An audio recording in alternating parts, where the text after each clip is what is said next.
J'ai oublié de vous faire une recommandation essentielle. Quoi? Ne jamais croiser les effluves. Bon, alors qu'est-ce que vous avez? J'aimerais bien que tu restes. On va manger des chips. Vous les connaissez. Statistiquement au moins, ils ou elles sont ce 1% de la population. Ces personnes, ce sont les personnes autistes, invisibles pour la plupart. Des personnes comme vous et moi, et qui peuvent présenter un trouble du spectre de l'autisme. En abrégé, un TSA. Dans l'épisode précédent, nous avons traité des diagnostics de l'autisme et vous avez pu comprendre à quel point les choses sont parfois complexes. Ce mois-ci, c'est d'un thème connexe dont nous parlerons, la relation des personnes autistes au personnel soignant. Pourquoi consacrer un épisode aux relations des personnes autistes avec les professionnels de santé? Parce qu'au fil des témoignages que nous avons recueillis pour la construction de ce podcast, nous avons pu voir que cette thématique était essentielle pour nombre de personnes interrogées. Beaucoup ont été confrontés dans leur parcours à une errance médicale, à des préjugés, à un manque de connaissances, ou ont eu le sentiment de ne pas avoir été écoutés par des professionnels de santé comme cela aurait dû l'être. Des relations qui ont pu causer de la souffrance et être une entrave au mieux vivre des personnes concernées. Néanmoins, et on le verra aussi quand la relation de confiance s'instaure et qu'on rencontre le bon soignant ou un soignant suffisamment bon, celui qui nous écoute, celui qui sait nous proposer des choses adaptées à nos spécificités et à nos projets, alors l'accompagnement prend tout son sens et peut considérablement améliorer notre quotidien. Une thématique essentielle donc. Comment le monde soignant prend-il soin des personnes autistes? Quel type d'alliance thérapeutique peut se nouer? Comment les autistes peuvent réagir à une rupture du lien thérapeutique? C'est ce que nous allons explorer dans cet épisode à travers les témoignages des personnes autistes ou aidantes que vous avez maintenant appris à connaître au fil de nos épisodes. Restez avec nous jusqu'à la fin. Mélina Huck, psychiatre de l'enfant et de l'adolescent, spécialiste des troubles neurodéveloppementaux, sera avec nous pour réagir aux témoignages que vous allez entendre. Bonjour et bienvenue, je m'appelle Pascal Belanca-Penel et vous écoutez le 7e épisode de Troubles dans le spectre. Alors, mettez vos oreilles sur orbite, c'est parti! On n'avait jamais réalisé que c'était ça, en fait, que ça pouvait être ça. On n'en parle pas, ça reste difficile. Limite soupçonneux, non, pas toi, ce n'est pas possible. Une sorte d'insulte gentille, mais un peu d'insulte quand même. Pas un bulldozer comme moi, quoi. Quel type de relation tu as pu engager avec les différents soignants que tu as rencontrés sur ta route? C'est vrai que ma médecin traitante, j'en ai parlé, elle m'a suivie depuis ma naissance jusqu'à mes 26 ans, jusqu'à ce qu'elle parte à la retraite. Et typiquement, pour moi, dans ma tête, même si elle était déjà vieille quand elle a commencé à me suivre, elle allait me suivre toute ma vie. C'était évident. J'y pensais même pas, en fait. Ça serait ma médecin traitante pour toute ma vie. Et à un moment donné, l'année de mes 26 ans, elle m'a dit « Bon, écoute, je vais partir à la retraite. » Et moi, dans ma tête, j'étais dans le déni total. Mais j'ai commencé quand même à chercher une médecin à côté en me disant « Bon, elle me le dit pas pour rien, voilà. » Mais dans ma tête, j'étais dans le déni. Et à un moment donné, elle me dit « Bon, voilà, c'est notre dernier rendez-vous. Ça y est, je pars. » Et en fait, j'étais super traumatisée un peu. Enfin, j'étais genre « Non, non, ça va pas se passer comme ça, non. » Et en fait, pour la seule fois de son suivi, elle m'a dit « Écoute, voilà, c'est mon dernier rendez-vous avec toi. Est-ce que tu acceptes que je te prenne dans mes bras et que je te fasse la bise pour la seule fois, du coup, en 26 ans. » Et du coup, j'ai accepté, mais j'étais un petit peu dissociée, quoi. Enfin, parce que bon, des gens me touchaient, etc. Mais j'étais dans le déni, j'étais dissociée, j'étais pas contente. Et j'ai pleuré pendant des mois.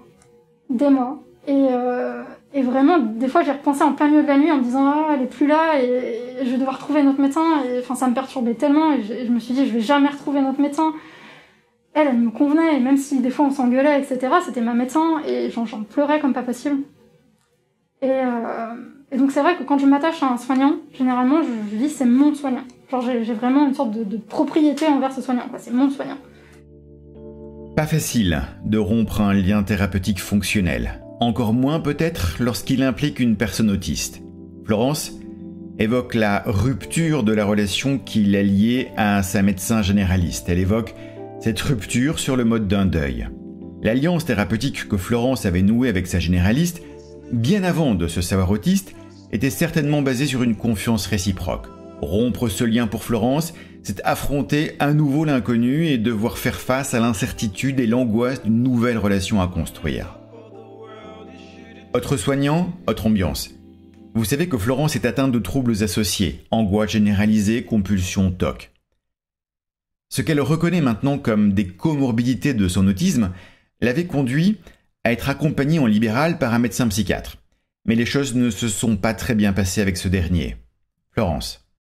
C'est vrai qu'il y a des moments, il y a eu 2 moments particuliers où ça s'est vraiment pas bien passé du tout et que je l'ai trouvé maltraitant. Et où en fait, il m'a relâché dans la nature en étant en crise d'angoisse, en fait. Donc je sais pas si j'ai particulièrement besoin de détailler, peut-être que je le ferai ailleurs en témoignant sur le site de centre de réhabilitation, etc.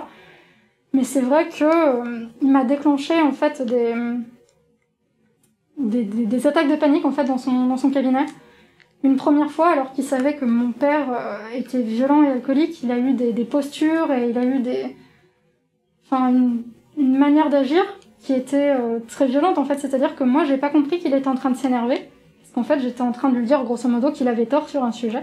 Et en fait, moi, je pensais qu'on pouvait parler de tout avec son psychiatre et que de toute manière, il était formé à gérer ces choses-là. Et moi, je me suis pas rendu compte et je parlais avec lui et tout. Et je croyais que c'était un échange. Et lui, en fait, il a commencé à s'énerver et au bout d'un moment, il a eu une posture assez dominante en face de moi et assez vraiment, je trouvais, violente, en fait. Et il m'a fait peur et il m'a dit « Non, mais en fait, là, vous êtes vraiment en train de m'énerver, mais beaucoup. Et vous allez dégager de mon bureau, en fait. » Et moi, je suis restée complètement sans expression faciale, sans sentiment, sans rien pendant quelques secondes, en me disant « Mais je comprends pas ce qui est en train de se passer. » Et je me suis mise à pleurer. À pleurer, et en fait j'étais incapable de le regarder, j'étais incapable de regarder quoi que ce soit, j'avais mon regard qui était fixé sur un point, quelque part dans son bureau, et j'arrivais plus du tout à bouger, je voulais partir du bureau parce que j'avais peur, mais j'y arrivais pas, en fait j'étais bloquée, j'étais mutique, j'étais paralysée, je le savais pas. Et au bout d'un moment, bon, j'ai fini par me calmer, et il m'a prescrit ce qu'il voulait me prescrire, et en sortant de son bureau, j'ai commencé à pleurer, et pendant des jours, en fait, je repensais à tout ça et j'arrêtais pas de me mettre à pleurer. Et j'en ai parlé à d'autres soignants et ils m'ont dit il faut que vous lui expliquiez parce qu'en fait il peut pas progresser en tant que lui-même soignant si vous lui expliquez pas en quoi ça a été problématique pour vous. Et donc je lui ai expliqué et je lui ai dit écoutez, ce qu'on va faire c'est qu'on va mettre en place une échelle de 0 vous n'êtes pas du tout énervé, 10 vous êtes très énervé. Et pendant qu'on dialogue, vous me dites les chiffres pour que je sache à quel point je vous énerve, étant donné que j'arrive pas à déceler l'énervement chez vous. Et il m'a dit d'accord, on fait comme ça. Et en fait, il s'est pas excusé. Et j'ai continué mon suivi, alors que j'avais plus très envie, mais je me suis dit de toute manière, c'est tellement chiant de trouver un psychiatre qui me convient et tout, donc j'ai continué.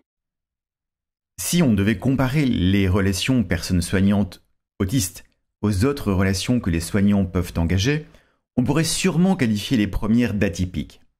Comme Florence, les personnes autistes peuvent être en difficulté pour interpréter le langage non-verbal ou le vécu émotionnel de leur interlocuteur.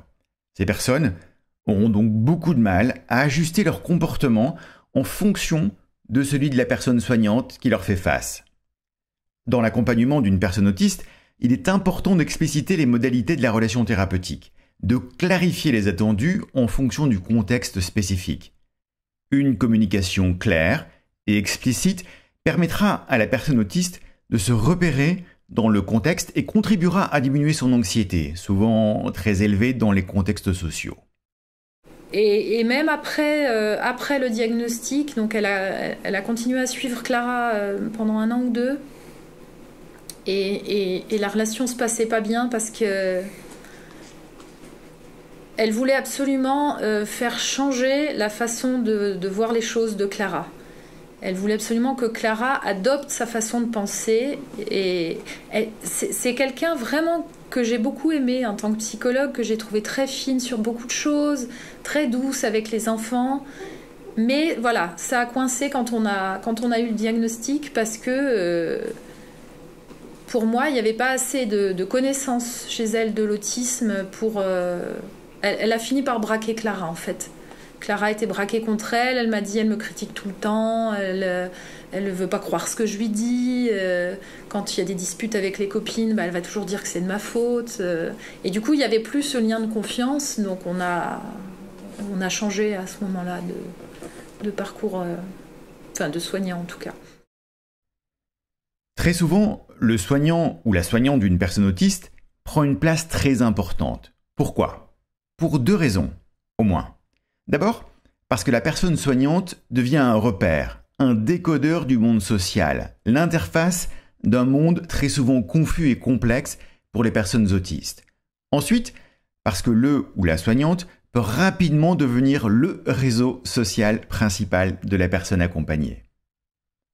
Si le lien de confiance avec la personne soignante est rompu, l'alliance thérapeutique dont nous parlions tout à l'heure est abîmée. Et alors, rien n'est plus possible. Par contre, avec les soignants qu'elle a maintenant, il y a une relation très très forte, il y a énormément de respect, de confiance, et même, clairement, elle aime aller à ses rendez-vous. Hein. Elle en a pas mal des soignants, entre le groupe d'habileté sociale, orthophoniste, psychologue, psychiatre, et je crois que tu les aimes toutes. Et donc c'est formidable parce que au-delà de l'aspect de la faire progresser, de l'aspect psychologique, elle passe un bon moment quand elle va là-bas, et je trouve que c'est quelque chose en plus dans la vie d'avoir on a du mal à avoir des liens avec des gens lambda, mais on a un lien avec nos soignants qui est extraordinaire, je trouve. Et personnellement, j'échangerais pas ce lien contre un autre. Moi, j'ai aussi des relations vraiment très très fortes avec mes soignants, un immense respect, mais c'est bien au-delà. Voilà, c'est un grand attachement, et bien qu'on soit dans une démarche où on essaye de progresser pour pouvoir vivre sans nos soignants, c'est difficile d'imaginer l'étape où un jour on puisse ne plus avoir besoin d'eux. respect, confiance, attachement pour des soignants et des soignantes qui travaillent au mieux vivre des personnes qu'ils accompagnent. Lorsqu'une personne autiste est intégrée dans un programme de réhabilitation psychosociale, elle peut rencontrer dans son parcours un ou une père aidante. Nous en avons parlé lors de l'épisode précédent, il s'agit d'une personne mettant le savoir acquis par son expérience psychiatrique au service d'autres personnes dans un cadre hospitalier ou associatif. Catherine évoque le rôle central qu'a joué pour elle sa père aidante Véronique. Bon, maintenant je suis plus en parcours de soins, mais on a gardé des liens. Ça a été déterminant. Parce que, petite, par exemple, j'avais des intérêts hyper restreints. J'ai tout camouflé. Hein. Parce que moi, j'adorais la minutie, faire des petits dessins et tout. Et mon père, il me disait, mais arrête de passer tant de temps à faire des choses comme ça, mais vois l'essentiel. Et quand on est arrivé en France, à l'école, en Suisse, on abordait la soustraction. En un été, j'ai dû rattraper la soustraction et les multiplications. Ça a été terrible pour moi. Et donc, tous ces aspects qui me faisaient tellement de bien, notamment ma collection d'autocollants, j'ai abandonné tout ça parce que, voilà, socialement, ça ne se fait pas. Et quand j'ai rencontré Véronique, elle, qui est beaucoup plus jeune que moi, j'étais en complète connivence avec elle, mais elle assumait complètement tout ça, sa collection de Playmobil, ses petits bricolages, et moi, pas du tout. Et je me suis dit, mais bon sang, mais c'est fou, quoi, mais Kat, mais reviens aux essentiels, mais assume tes autocollants, assume tout, quoi. Franchement, si c'est ça qui te fait du bien. Et en partageant avec Véronique, c'est aussi ce qui a... Tout est lié, encore une fois. C'est aussi ce qui a fait qu'on a commencé, avec mon mari, une demande de démarche diagnostique pour notre fille Tiffaine. Parce que Tiffaine, elle a toujours été confondue avec un haut potentiel.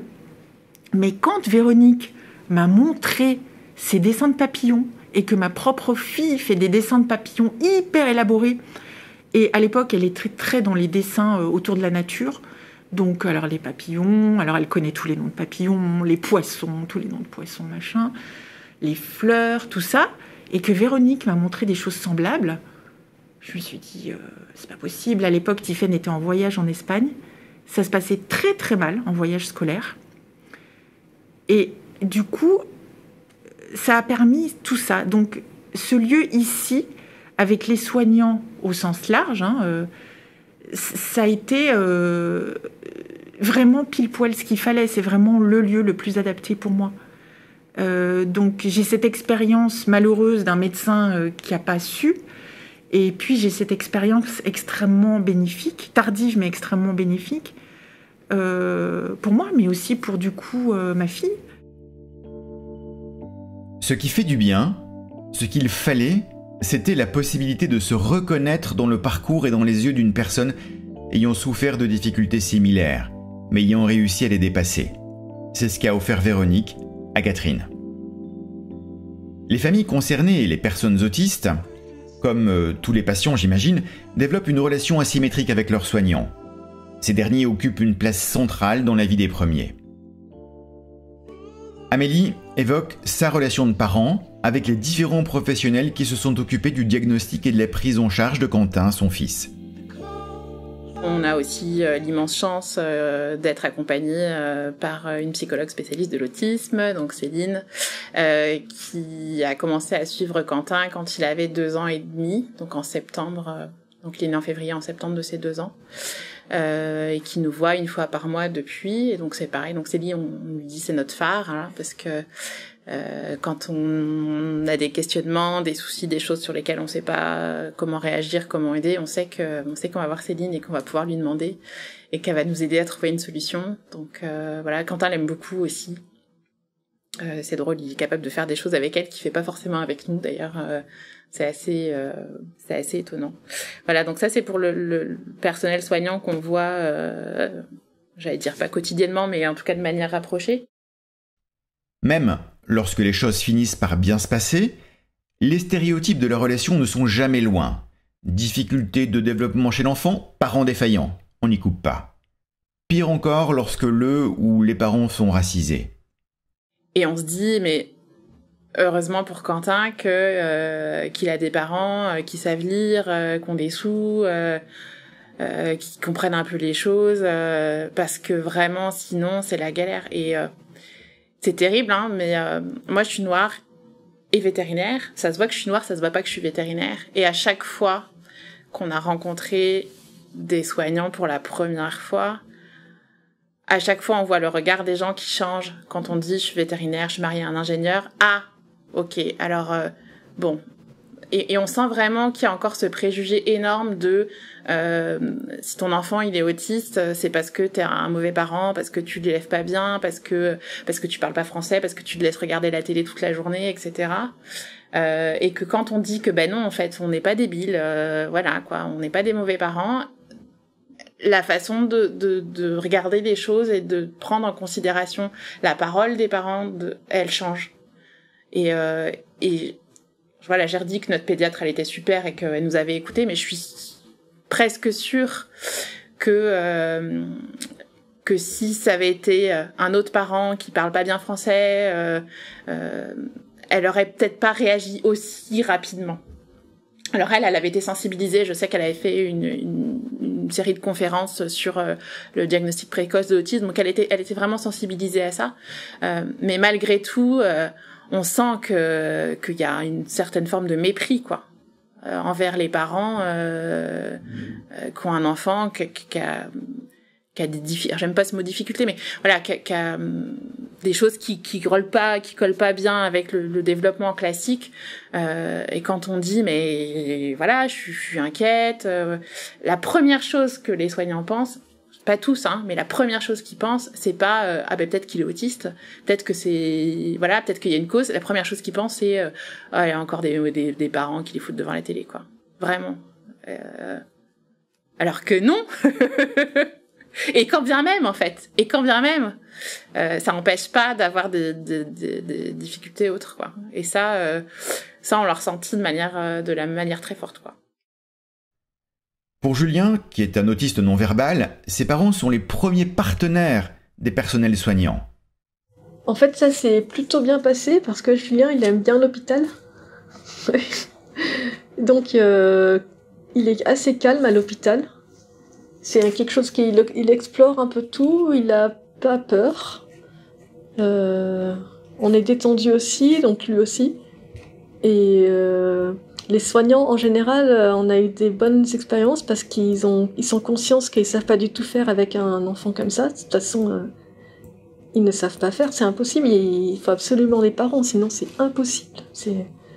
Et donc, ils nous laissaient faire, quoi. Et vraiment, ils écoutaient vraiment nos consignes et à la limite, c'est nous qui menions les choses, quoi. Donc on a eu de la chance de ce côté-là. Et le fait aussi que Julien, il fait pas de crise à l'hôpital, et voilà. Donc, il n'y a pas de problème, en fait, de ce côté-là. Et en fait, juste pour la petite histoire, Julien, il dormait pas à Nantes, en été dernier, et il cassait tout. C'était dans une maison que Michel avait louée, le papa de Julien, et il commençait à tout casser. Et Michel savait plus quoi faire, et il a appelé les pompiers. Et les pompiers sont arrivés, et Michel, il paraît qu'il pleurait, il disait « Julien, on va te donner des médicaments, parce que on va t'attacher. » Et en fait, les pompiers ont été très compréhensifs. Julien voulait pas s'allonger sur le lit, là, dans le camion des pompiers, donc ils ont laissé Michel gérer Julien. Donc Julien, il s'est installé sur un siège normal, avec Michel, et pas de problème. Et quand ils sont arrivés à l'hôpital, Julien était super calme, vraiment aucun problème, sa crise était passée, et les soignants impeccables, et puis il a dormi là-bas, et on s'est dit que en fait, on va l'emmener à l'hôpital à chaque fois. C'est une bonne expérience, tu vois. Avec Elias, qui est aussi un enfant non-verbal, c'est encore une relation de confiance qui semble s'être instaurée à force d'écoute, d'explication et de bienveillance. Catherine et Patrick, ses parents, nous en parlent. Il y a de tout. Il y a des très bons professionnels où je pourrais même imaginer être amie avec eux, tellement il y a l'affinité, professionnalisme, confiance, l'humour, compréhension, même on peut parler au côté psychologique, ça existe, heureusement. Et il y a d'autres où on dit, mais... il y a tout. Et Elias, il a quand même des bonnes relations avec les personnes qui s'occupent de lui. D'accord. Ouais. Quand il les voit, quand il est avec eux, c'est une relation plutôt que vous qualifiez de confiance. Oui. Bah, il adore son orthophoniste, c'est l'amour entre eux. C'est vraiment l'amour. C'est lui qui l'embrasse pour lui dire bonjour, pour lui dire... Même si elle lui fait des trucs pas sympas, des fois, avec la lumière, la bouche pour lui faire sortir des sons, elle lui fait des massages thoraciques, elle bouge ses lèvres, il se laisse faire, mais c'est un moment hyper stressant pour lui. Comment elle a réussi à instaurer ce type de relation ? Mais en faisant tout doucement, en lui expliquant on veut t'aider, c'est pas pour t'embêter. Elle lui dit toujours je sais ça te fait peur, mais on va essayer. Maman elle est là, regarde maman, je fais sur maman. Moi j'ai des pictogrammes avec peur et tout avec à côté, on lui montre et il adore elle. Après, il peut avoir sur une séance où il a un petit peu moins envie de travailler ou quoi, et peut-être il va vouloir rester plus vers... Mais en général, il les connaît, hein, ces professionnels, on les a depuis plusieurs années maintenant, avec l'ergothérapeute, avec la personne qui fait la kinésithérapeute, et il adore les voir. C'est presque des gens de la famille pour lui, parce que il associe bien ce qu'il va faire, et il aime y aller. Et après, des fois, il y a des moments où il est fatigué, la séance va être moins productive. Mais souvent, il fait des très bonnes séances et il aime bien les personnes, en plus, de leur travail. Et il adore travailler avec elles. C'est génial, donc, ça. Oui. Non, il est confiant. Il est confiant. Tandis que si, par exemple, on va à un endroit pour un examen médical où il n'est jamais allé, là, on voit la différence. Il est assez craintif. Et même son médecin généraliste, parce qu'il a... des mauvaises expériences en termes de je vais t'examiner la gorge ou quoi, et ça, c'est un peu traumatisant pour lui. Plus petit, il faisait pas trop attention, il aimait bien aller chez le médecin, et puis à un moment où il a dû avoir une angine ou quoi, on est obligé de mettre, s'il veut pas ouvrir la bouche, on est obligé de mettre la spatule pour ouvrir la bouche et regarder, et ça, c'est traumatisant. Et depuis, quand il va être dans une salle d'attente d'un médecin, il est un peu craintif. Mais pourtant, il la connaît depuis longtemps, sa médecin généraliste, mais c'est un peu plus intrusif un examen médical que de travailler avec les professionnels. Parce que là, dès qu'on commence à le déshabiller, le mettre sur la table d'examination du médecin généraliste, mais il est un peu craintif. Pourtant, elle le connaît, elle joue avec lui, elle lui donne ils savent le mettre en confiance, mais bon, c'est plus difficile. La cohérence de l'accompagnement compte beaucoup dans la relation. Clara et Audrey évoquent ce point. Clara, pour toi, quel regard tu portes sur ces années qui ont vécu ton diagnostic et la façon dont il a été pris en charge par les soignants? Moi, je trouve que c'était plutôt bien, ça m'aide beaucoup encore, et je trouve qu'on a trouvé des solutions vraiment utiles. Je pense qu'elle a une très très bonne prise en charge parce qu'on agit sur beaucoup de choses séparément, mais ça se rejoint pas mal, hein, que ce soit l'orthophoniste, le groupe d'habileté sociale, la psychologue, tout ça finit par converger et du coup c'est une prise en charge qui est très complète, je trouve. Ce qui est évident, c'est qu'elle progresse énormément et qu'elle va bien. Elle va vraiment bien. Alors elle a des moments comme tout un chacun où ça va moins bien, mais globalement elle va bien et c'est un vrai bonheur de voir ça. Dès qu'il y a un problème, il y a une mobilisation de ces soignants qui est immédiate, qui est fantastique, qui est rapide. Par exemple, cette année au collège, où on a eu des petites difficultés à un moment donné, donc la psychologue est allée intervenir à l'école, fait une réunion Zoom avec les professeurs. Enfin, tout de suite, il y a des choses qui se mettent en place. Voilà, on sent que ça fonctionne bien. Et ce que je trouve formidable aussi, c'est la façon dont ces soignants sollicitent nos retours de parents. C'est-à-dire qu'ils sont en constante demande de savoir, dès qu'il y a une petite difficulté qu'elles rencontrent, moi je fais un petit mail, j'envoie, et à chaque fois ils vont travailler autour de ça. Donc c'est la meilleure façon d'avancer rapidement en fait. Et puis surtout je vois qu'elle adore y aller, donc je pense que c'est la meilleure preuve que c'est une bonne prise en charge. Avancer en toute et bonne intelligence avec les professionnels de santé, c'est ce qu'il y a de mieux entre partenaires. Écouter et respecter aussi, pourquoi pas. Patrick.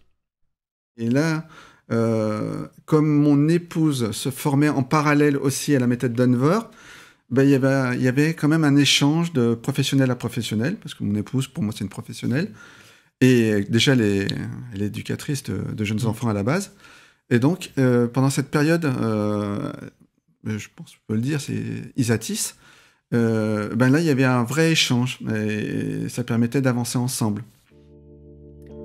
La continuité de la prise en charge, entre la maison et les services plus ou moins spécialisés comme l'hôpital de jour qui accueille Elias, est un autre enjeu tout aussi primordial.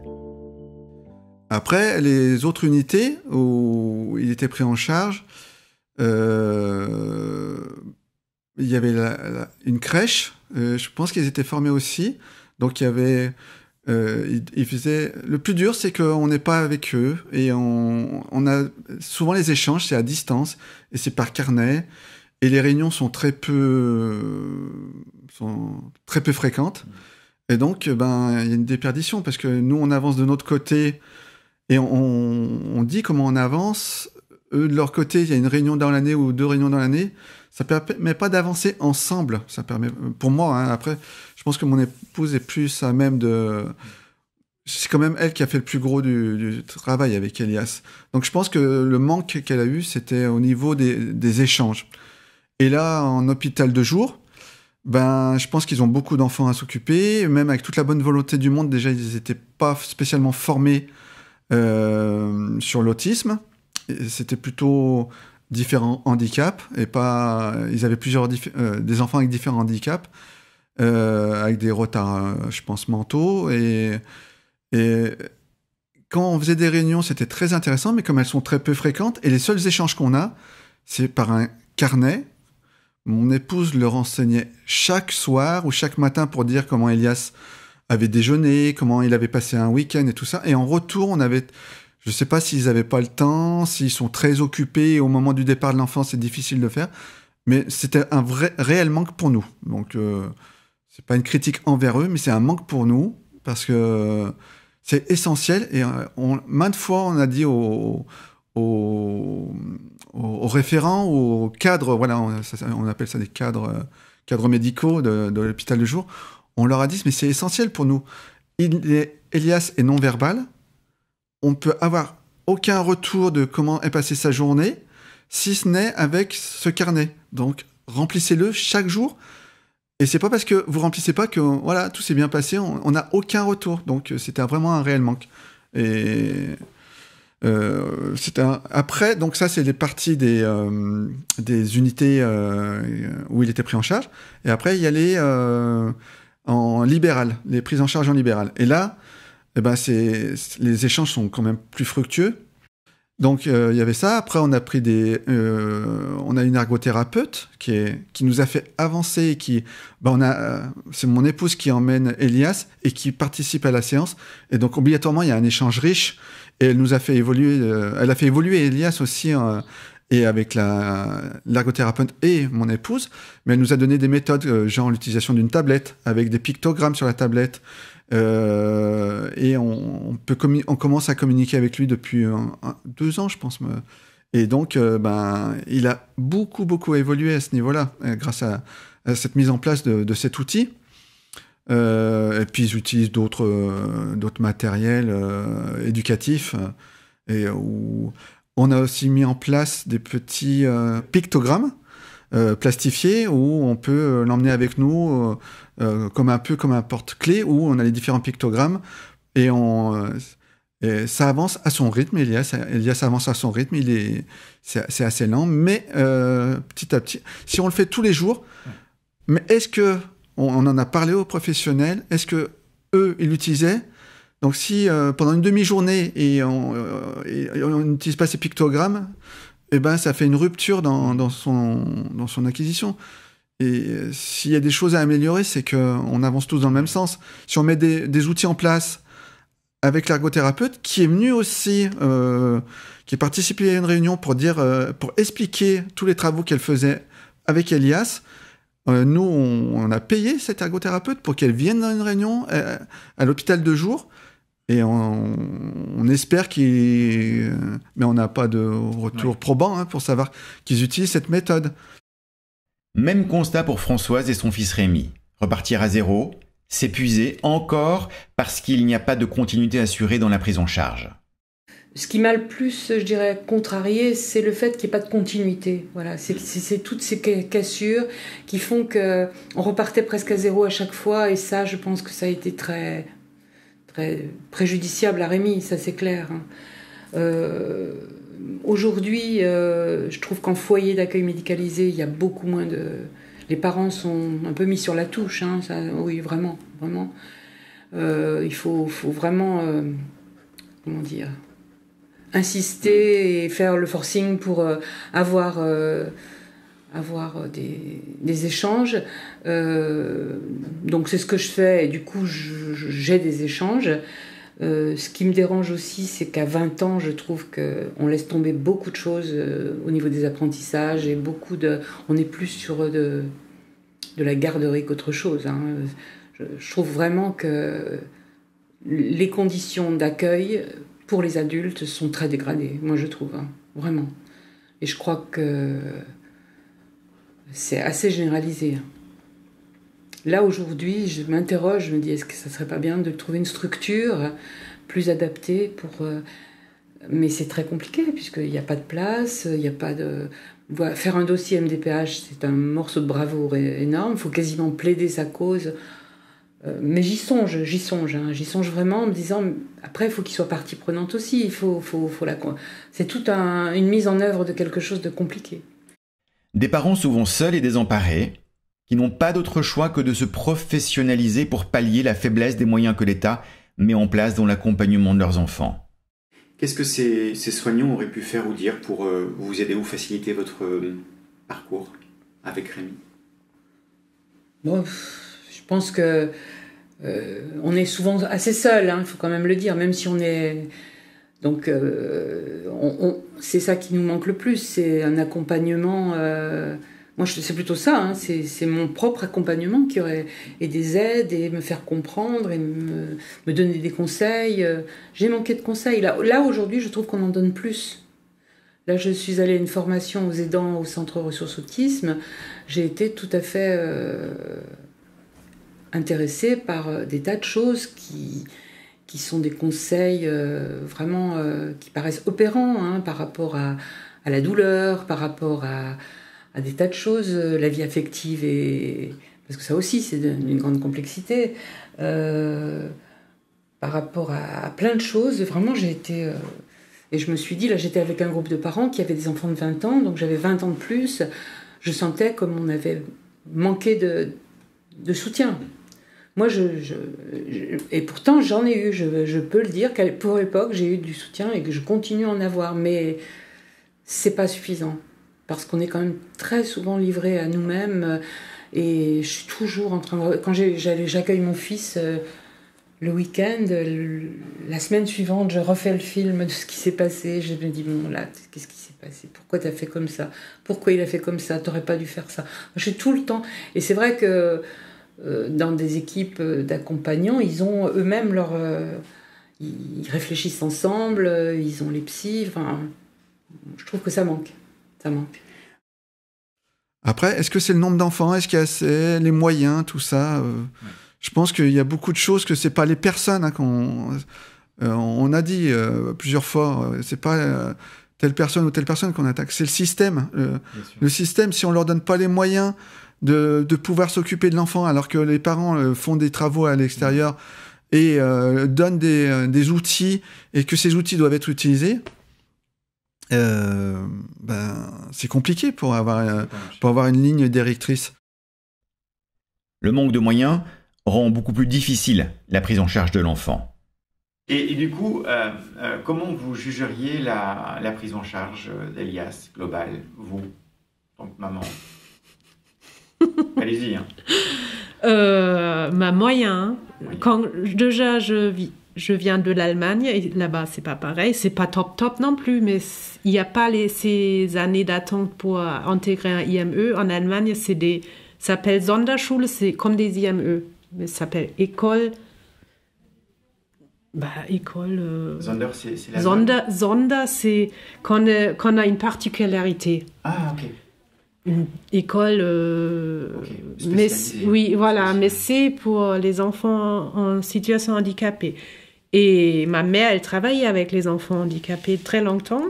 Et quand mes copines qui me demandent « Mais pourquoi tu es à la maison? Pourquoi c'est toi qui fais le plus grand travail ?» Ouais, il ne peut pas être dans une structure où il va tous les jours. Je dis « Mais si, il peut. Mais viens là, appelle ici les IME. » C'est les listes d'attente. Après, je suis content qu'il est à l'hôpital le jour, mais c'est que 3 matinées. Dont aujourd'hui, hein, c'est ça? Oui, ouais. Et ils m'ont enlevé une demi-journée, hein, en plus, parce qu'il y a d'autres enfants qui attendent les places, je comprends, mais c'est pas mon problème. Et après, je fais en libéral les choses. Mais c'est pas, donc, comment je trouve sa prise en charge, c'est moyen, parce que déjà, pour un enfant en situation bonne santé, on va dire, on lui fait pas 3 écoles différentes, on lui fait pas 1000 endroits, 1000 personnes différentes. Et à eux, qui sont fragiles de s'adapter, on leur fait. On peut faire libéral là, on peut faire une orthophoniste là, on peut faire l'hôpital de jour, et voilà. Et le reste, le temps, c'est moi qui fais tout sa stimulation. Il a été pris en charge par une maman qui a créé une association et qui s'est formée à la BA et qui forme les parents, qui prend en charge les enfants et qui nous a apporté beaucoup de choses. Donc avec elle, eh bien, obligatoirement, il y a un échange. Donc pour nous, même si c'est une maman, c'est une professionnelle, même plus professionnelle que certains autres, parce qu'elle est formée à cette méthode. Elle est plus professionnelle au niveau de l'autisme, hein, je parle bien. Après, on peut être éducateur spécialisé et tout ça, mais si on n'a pas les connaissances de base pour s'occuper d'enfants qui ont une particularité avec des TSA, ben c'est plus difficile pour un professionnel de le faire évoluer, cet enfant. Lorsque l'enfant devient adulte, les choses ne vont pas mieux. Françoise l'évoque. Alors, ça a été compliqué parce que, d'abord, la question de l'âge, elle est très importante. Parce que il y a à la fois... ça reste une barrière dans la prise en charge, parce qu'au fur et à mesure qu'il grandit, là où il a été pris dans le CMP du Dr Hockman, c'était en lien aussi avec l'école. Il y avait une école primaire avec une classe et une maîtresse adaptée, qualifiée, qui travaillait avec l'équipe et au sein d'une école normale. Donc elle avait un petit groupe d'enfants qui émanaient du CMP Et quand un enfant se débloquait dans une activité particulière, toute ou une, elle essayait de travailler avec une classe correspondante et l'enfant intégrait. À l'époque, il n'y avait pas d'AVS, hein. Mais il y avait une énorme synergie entre le CMP, l'équipe éducative. Enfin, il y avait vraiment des choses qui étaient extrêmement bien articulées. Et du coup, je pense que ça aidait beaucoup à faire en sorte que ces enfants soient acceptés avec leurs différences et quelquefois des comportements pas faciles, il faut bien le reconnaître. Et plus ils grandissaient, plus c'était compliqué de trouver la suite. Parce que moi je dis que la question de l'âge est très importante parce qu'effectivement, après 20 ans, on ne parle plus trop des adultes, je trouve. C'est vraiment le grand silence. Hein. Qu'est-ce qui se passe une fois qu'ils ont eu 20 ans? J'ai l'impression qu'on abandonne pas mal de choses de ce qui aurait pu être des apprentissages. Voilà. Pour ceux qui n'ont pas justement pu développer des choses. Aujourd'hui, je pense qu'on aurait pu le tirer davantage vers le haut s'il était né plus tard. Le manque de moyens et de ressources se fait sentir aussi dans l'organisation de la prise en charge, y compris des adultes autistes sans déficience. Florence revient sur les relations avec son CRA. Et typiquement, c'est vrai que là où je vais avoir un peu plus de mal, c'est au niveau du centre de ressources autisme, où là je trouve qu'en fait ils sont tellement débordés qu'en fait c'est pas possible d'avoir un suivi satisfaisant. C'est-à-dire que vraiment, il y a des moments quand même, je veux dire, j'ai fait des crises d'angoisse à cause de leurs problèmes d'organisation, de tout ça, enfin du fait qu'ils étaient débordés. C'est pas parce que eux ils ont envie de nous faire chier, hein, c'est vraiment parce que ils sont débordés, ils sont pas assez. Et je veux dire, le problème c'est que ça a un impact sur les patients. Et clairement, j'en ai souffert. Et d'autres patients avec qui j'ai pu en parler, ils m'ont dit que eux, carrément, ils étaient au point où ils étaient à la limite de se faire du mal à eux-mêmes, quoi, tellement qu'en fait, ils se disaient, mais c'est peut-être ma faute, c'est moi qui ai peut-être pas compris des trucs, je comprends pas, on était censé avoir rendez-vous à telle heure avec telle personne, et là, en fait, la personne se pointe pas. Est-ce que c'est moi qui ai pas compris? Est-ce que j'ai fait une bêtise? Est-ce qu'en fait, la personne me déteste? Ce genre de choses. Et en fait, on a tout le temps tellement peur de faire des bêtises et d'être le problème, que quand au final on se retrouve face à des professionnels qui sont surchargés et qui nous mettent dans des situations où ils se pointent pas au rendez-vous, ils répondent pas à nos mails, même plusieurs mois après ils ont toujours pas répondu, c'est super difficile de les avoir au téléphone et d'obtenir de l'aide d'eux, et on se dit peut-être que c'est moi le problème, peut-être qu'ils me détestent, peut-être qu'en fait je suis une mauvaise personne et que j'ai fait des trucs qu'il fallait pas. Même sonorité chez Catherine. Je garde que l'aspect positif des choses. Vraiment, parce que je retiens ce lieu qui est exceptionnel. Mais je déplore quand même qu'on manque tellement de personnel soignant qualifié, formé. C'est vraiment très très dommage. On termine cet épisode avec ce constat renouvelé par Florence et le souhait qu'elle formule en guise de promesse pour l'avenir. Je dirais juste que vraiment, il y a un manque de personnel soignant dans la psychiatrie. J'ai vraiment la sensation que l'État, ou même les gens d'une manière générale, portent tout l'intérêt sur la santé physique et pas assez sur la santé mentale et psychique. Et que ça, c'est vraiment pénalisant pour des tonnes de gens. Et comme dans beaucoup de cas, en fait, c'est les femmes qui en pâtissent énormément. Alors je dis pas, il y a des hommes autistes qui en chient grave et qui, pareil, se font diagnostiquer super tard et qui vivent des événements traumatisants qu'ils ne devraient pas vivre parce qu'on les a pas diagnostiqués assez tôt, parce qu'on les a pas assez aidés. Mais j'ai vraiment l'impression que vraiment il y a quelque chose à faire et qu'il faut vraiment que l'État et que la société change son regard sur la santé mentale et que ça soit vraiment perçu comme de la santé, juste la santé, pas mentale et puis de côté physique, la santé. Tout ça, c'est super relié. Enfin, je veux dire, parfois, j'ai des sensations physiques qui sont chroniques et qui sont dues à cause de mon anxiété, à cause de mon autisme, à cause de tout ça. Et je veux dire, c'est super important de relier les deux. Il faut vraiment que les médecins psychiatres communiquent avec les médecins généralistes, communiquent avec, je sais pas, les cardiologues et tout ça, quoi. Enfin, je veux dire, il faut vraiment que ça communique entre les médecins et qu'il n'y ait pas de oui, mais c'est bon, toi t'es psychiatre, t'es pas un vrai médecin, entre guillemets, et puis toi, moi je suis cardiologue ou je suis neurologue, je suis un vrai médecin. Non, il n'y a pas de ça en fait. J'aimerais bien aussi que dans toutes les professions on va dire toute la profession publique, que ça soit dans les administrations, dans les écoles, les contrôleurs TCL par exemple, enfin tous ces trucs-là, que ces gens-là, dans leur formation initiale, la police, etc., ils aient une formation sur les troubles psychiques et sur les handicaps physiques. Pour moi, c'est essentiel, on ne peut pas écarter ça et mettre juste ça. On m'avait dit, l'IGPN m'avait dit, ah oui, mais ce sont des formations qu'on fait, mais c'est à la demande de la personne. C'est à la demande du personnel, quoi. Mais non, en fait, ça devrait être obligatoire. Enfin, je veux dire, moi, on m'a pas demandé si je voulais être autiste ou pas. Enfin, je veux dire, moi, par exemple, j'ai fini à un moment donné par appeler le commissariat de ma ville pour demander comment ils étaient formés sur l'autisme et tout, parce que j'avais peur qu'ils réagissent mal face à ma réaction et que je finisse en garde à vue, parce que, mettons, je sais pas, j'ai fait, un meltdown en plein milieu d'un interrogatoire ou d'un truc, quoi. Enfin, je veux dire, c'est genre, je sais pas, former vraiment, tous les emplois publics doivent avoir dans leur formation initiale des formations sur les handicaps physiques et mentaux. C'est obligatoire, il le faut. Je suis allé rencontrer Mélina Huck. Elle est psychiatre, responsable du dispositif TED, lié aux troubles envahissants du développement à l'hôpital Saint-Jean-de-Dieu à Lyon. Elle réagit pour nous aux paroles que vous venez d'entendre.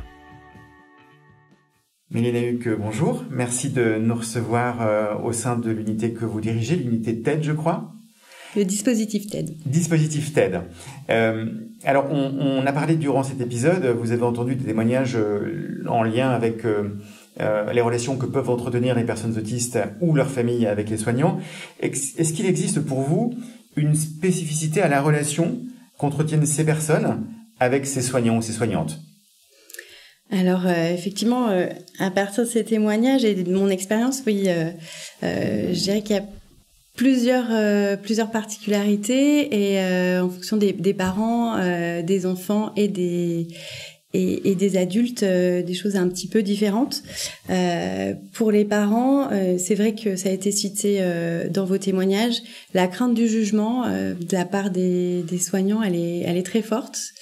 Je crois que c'est d'une part parce que voilà, ils ont l'expérience de vieilles légendes qui traînent sur la responsabilité des parents dans le cadre du TSA, malheureusement, qui j'espère vont disparaître. Mais il y a aussi le fait qu'ils sont déjà eux-mêmes en réflexion, ils recherchent des réponses sur la difficulté qu'ils ont à établir le lien avec leur enfant, et que ça les rend déjà très fragiles au jugement sur leurs compétences de parents. Le fait qu'il y ait autisme engage une relation pas forcément très simple avec l'enfant, et du coup ça place les parents en fragilité. Absolument. Et ils sont souvent en souffrance de ça, de ce lien qui est difficile à établir avec leur enfant, de leur difficulté à le comprendre et à savoir ce qu'il faut faire avec lui pour que ça fonctionne, surtout dans les premières années. Et c'est des grandes difficultés qui les rendent très sensibles effectivement au jugement de leur capacité parentale. Ça peut se comprendre très bien. Ah, je comprends, très intéressant ça. Ok. Et du coup, comment ces témoignages ou les témoignages que vous avez entendus dans cet épisode ont pu résonner avec votre clinique ? Eh bien, des familles qui sont très en demande, qui vont avoir beaucoup eux-mêmes s'être beaucoup informés, avoir ressenti le besoin, par exemple, de se professionnaliser. Ah oui. Très fort pour pouvoir justement être compétents face à leur enfant, et puis aussi parfois face au désert qu'ils rencontrent, aux difficultés à trouver des interlocuteurs pour les accompagner, alors qu'ils ont un grand besoin de comprendre et d'être accompagnés. Ce qui explique aussi, je crois, que quand ils trouvent des professionnels qui les accompagnent, ça devient vraiment des phares. C'était vraiment touchant cette expression, parce que le fait d'avoir besoin de quelqu'un pour vous guider avec votre enfant, à comprendre votre enfant, c'est très fort comme lien. Donc voilà, ça c'est aussi une caractéristique, je crois, du lien aux soignants. Donc une espèce de grande fragilité,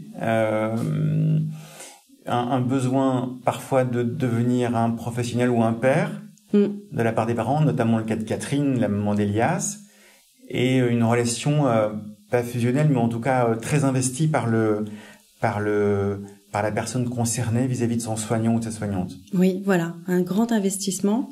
Et puis il y a aussi un grand besoin d'écoute et de soutien, parce que l'autisme, c'est un des diagnostics qui a le plus grand impact sur la vie des familles. D'accord, ça on le sait, ça. Ça on le sait, il y a eu de nombreuses études sur la qualité de vie des familles qui avaient un enfant en comparant avec différents diagnostics, y compris des diagnostics somatiques, du diabète, voilà, des choses qui peuvent avoir, ou des syndromes polymalformatifs qui ont aussi un impact fort sur l'angoisse. Mais l'autisme a un impact encore plus fort dans la qualité de vie des familles, et notamment parce qu'il est là tous les jours, dans chaque petit geste de la vie quotidienne, dans le lien avec le parent, et que du coup le soignant qui va guider les parents dans leur vie avec leur enfant, il va avoir une place très importante. Et oui, on a vu que parfois, avec l'absence de moyens ou les pratiques de certaines unités, ce lien était un petit peu distendu, et du coup mettait les parents en souffrance. Oui, c'est très dur, surtout pour des familles qui ont un enfant qui ne s'exprime pas. D'accord. Qui ne peut pas dire si ça ne va pas. Ça crée beaucoup d'angoisse chez les parents, mais légitimement, parce qu'ils ont l'impression que voilà, si quelque chose ne se passe pas comme il faut, leur enfant, ils le savent, ne leur dira pas, ne pourra pas leur dire. Et donc, ils ont beaucoup besoin de savoir qu'est-ce qu'on fait avec leur enfant, qu'est-ce qui se passe. Ils vont s'inquiéter très vite de la moindre petite griffure, par exemple. Ça, c'est vraiment dans la clinique quotidienne. Et c'est tout à fait compréhensible. Et il faut accepter que c'est normal qu'ils s'inquiètent. Du coup, une angoisse démultipliée, mais du coup, une demande vis-à-vis des soignants augmentée. Une demande augmentée de comprendre, de savoir ce qui se passe, parce que sinon, ils n'auront pas de regard et ils vont rater toute cette partie de la vie de leur enfant. Et effectivement, tous les parents aiment que leur enfant leur raconte à la sortie de l'école qu'est-ce qui s'est passé. Quand on sait que ce ne sera pas possible, eh bien, c'est d'autant plus important pour que le lien soit fluide avec les parents, de pouvoir leur dire, leur transmettre des informations. Ça va vraiment simplifier les choses et les soulager beaucoup. Pour conclure cet épisode, docteur Mélina Huc, est-ce que vous auriez un conseil pour la prise en charge de cette relation à adresser à des personnes qui pourraient écouter ce podcast ? Oui, alors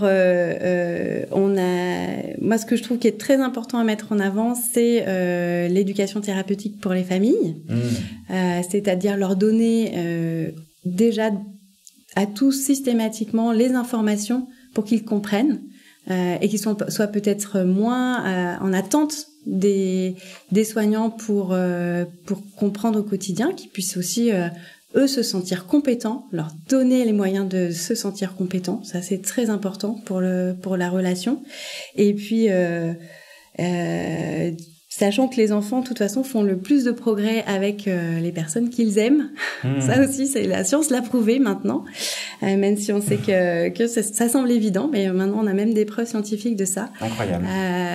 Eh bien, effectivement, il faut donner la possibilité aux parents de permettre à leurs enfants de faire des progrès et leur donner toutes ces compétences-là.